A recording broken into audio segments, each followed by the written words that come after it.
is called 30-degree lateral position. But for us and for prometric, supported sideline position. So in this skill, you're going to receive the patient, your partner on the same exam, on a supine position like what Shane is doing. All right, lying on their back with one pillow behind their head. All right, again, your partner can move. Your partner can move. The only thing she can't do is get out of bed. All right. So what will happen is we're going to turn her to one side and we're going to support the bony prominences so she doesn't get a bed sore on those. All right. Your only supplies here is the pillow on her head and the 3 pillows you're going to grab on that cabinet. 3, not 4. The 4th one is already here. Okay. So you're gonna, what bony prominences are we going to support? Let's go from foot up. All right. From the foot, the ankle and the heel. The heel is the second most common area to get a bed sore. We got to make sure we support that. The knees, we got to make sure it doesn't rub against each other, right? Or get a bed sore. So bony prominence. The sacral area, which is this.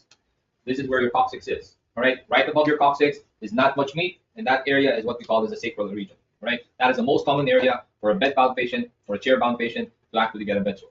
We're going to support that, so there's no pressure on that. Going back up, you're going to support the back so that the scapula doesn't get a bed sore as well. Those are bones that can get a bed sore. Okay. Then going back to the arm. All right. The elbows, the wrist, all right, and the forearm cannot get a bed sore.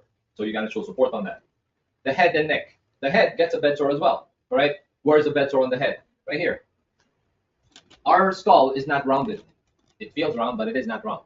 The skull is technically interconnected by flat bones. All right. Flat bones, and those connections is where corners are. And the most prominent connection is at the back of your head. All right. You guys know what the hot dog pillow is? I mean, donut pillow. You guys ever heard of a donut pillow? All right. Donut pillow is a pillow that in the middle is technically really soft or hollow. Okay. So that's why we use those donut pillows where people are bedbound. If they're lying supine like what Shaheen is, we use that pillow so that there's no pressure on that bony prominence which is at the back of our head. Okay. So that is what we use it for. Okay. So when you hear donut pillows used in ICU, CCUs, and critical care units, then that's that. You can also improvise it. Majority of the time, nurses always improvise. We just roll a large towel, right? Roll it, make sure it's like a circle, and you put it inside a pillowcase. That is technically a donut pillow, right? Good. All right. So again, I'm going to start from the beginning.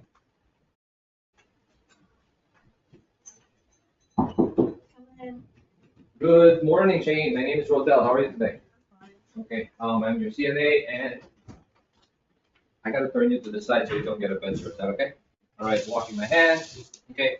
So, Shane, you said it's okay, right? So unfortunately, I can't get you out of bed, but I have to turn you. All right. And you said that's fine. So can I check your ID, please? All right. Your name is Shaheen. Your date of birth is January 1st. All right. So, all right. So I'm just gonna gather my equipment, which is technically, guys, only 3 pillows. Gloving is not required. If you want to use gloves, again, that's your choice to make. All right. So you have your call light somewhere. Where did your call light go? All right. Let's assume call light somewhere here. All right. You know what to do with that, right? Bed is down. Bed is locked. Curtain is closed. All right. Then if this was my second skill, hand hygiene done. Then I gather my equipment. So clean. Can't touch what? Clean. So I'm not touching anything dirty or changing anything dirty. So technically I could do that. All right. Barrier. No. Clean touches clean. We're not doing any hygiene skill. If it was a hygiene skill, then I'll be using a barrier. All right. So here, so you guys can see. See. All right. So Ms. Shaheen, for me not to break indirect care, all right, I have to say this out loud. All right. For Ms. Shaheen, I'm gonna pull down the top sheet. I know you're dressed already. So is it okay for me to pull it down? Yes. All right. So I take this, I pull it down past the foot. All right. All right, Shaheen, I'm now gonna raise the bed so I don't hurt my back. Okay. Again, as it goes, it's not the mattress, but the frame. If it goes past your knee, it should be fine. All right, Ms. Shaheen, like what we did with Sylvia, I'm gonna ask you to scoot over. Okay. So can you call that back to you? Can I touch you? All right. So let's start with your shoulder. Come close to me. 1, 2, 3. Come close. A little bit more. And then your hips. Come close. A little bit. Okay. And then your legs. All right. So hug yourself, please. Okay. And this leg, please cross it. This leg on top. There it is.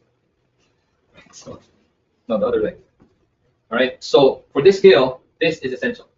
Okay. Because the position of the leg, by prometric, they have to be in a certain way. All right. So I'm gonna touch it. Okay. So where's my hand supposed to be, guys? Hip. Hip, shoulder, and hips. The count of 3, we're gonna turn. All right. 1, 2, 3. Are you good? All right. Let's fix your pillow. So the head has to support the head and the neck. Okay. So you could relax your arm, and in this position, this arm has to rest on the pillow.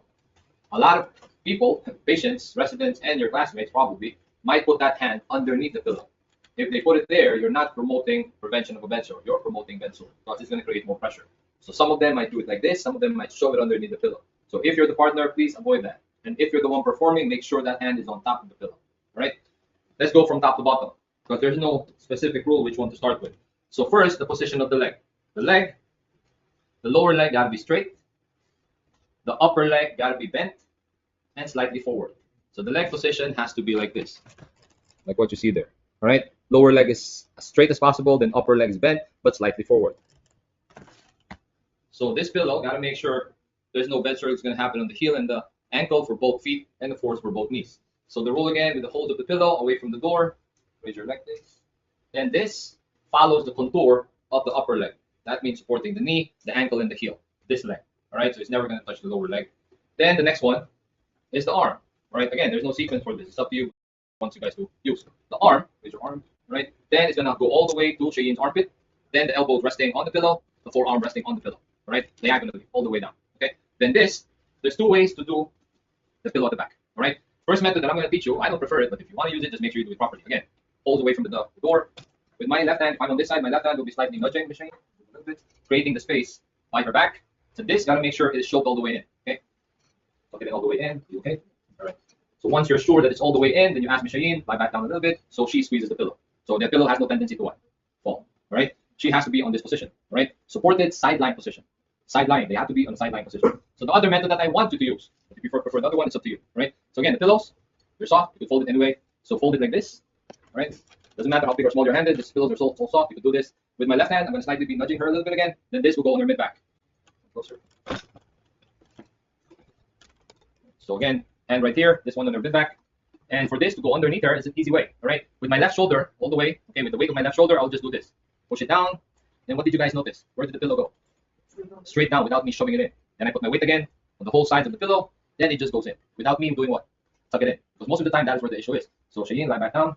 And this technically maintains a perfect sideline position because it's pushing her and she's pushing back with her body weight. You guys get the point. So again, it's your choice whether you want to use the first method, but the first method you have to make sure it's all the way in, or else the person has a tendency to lie on their back or the pillow to fall down. Okay, so with this, she cannot lie on her back, and because it's squeezed under, she will not have a tendency for this to drop. We're good? All right, Cheyenne, I'm gonna cover you now. You're falling asleep. All right, it is comfortable, right? Yeah, this is the best position, guys, at home. That's why it's called supported sideline position. Most comfort and makes the best person get a bench. Again, same thing. By the shoulder, fan fold. All right.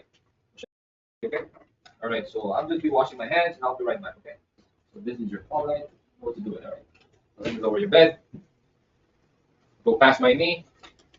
Then we're good. Open the curtain. This was my second skill. Then I'll just verbalize hand hygiene done. So Cheyenne, okay? Need anything? Are you comfortable? Very. All right. So 3 of my students failed this skill. You guys see how simple